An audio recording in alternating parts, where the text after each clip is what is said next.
Hello বন্ধুরা, কেমন আছো? আশা করি সবাই ভালোই আছো। তো দেখো, আমাদের বাড়ি আজকে চিংড়ি মাছ নিয়ে আসা হয়েছে। দেখো, এই 5টা চিংড়ি মাছেই কিন্তু 100 গ্রাম হয়ে গেছে। আর এই 100 গ্রামের দাম হচ্ছে 40 টাকা।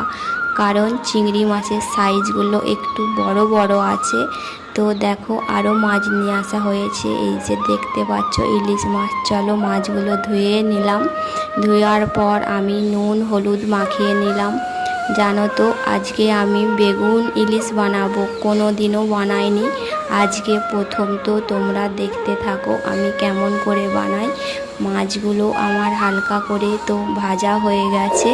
আমি এবার এক এক করে তুলে নিলাম। ওই তেলের মধ্যেই বেগুনগুলোকেও ভালো করে ভেজে নেব। চলো, ভাজাও হয়ে গেছে। এই বেগুনগুলোও আমি তুলে নিলাম। ও তারপর তেজপাতা, কালো জিরে ও লঙ্কা দেওয়ার পর ভেজে টমেটো, সরষে, পোস্ত পেস্টটাও দিয়ে দিলাম। ভালো করে ভাজার পর আমি একটু সামান্য জলও দিয়ে দিলাম। তো একটু আমাকে অপেক্ষা করতে হবে ঝোলটা ফোটার জন্যে। চলো, ঝোলটাও ফুটে গেছে। আমি মাছগুলো আর বেগুনগুলো দিয়ে নামিয়ে নিলাম। এবার আমি খাওয়া তোমাদের দেখাবো। তো আমি কেমন হয়েছে কি করে তোমাদের বলবো, তোমরাই জানো ইলিশ মাছ কেমন খেতে হয়।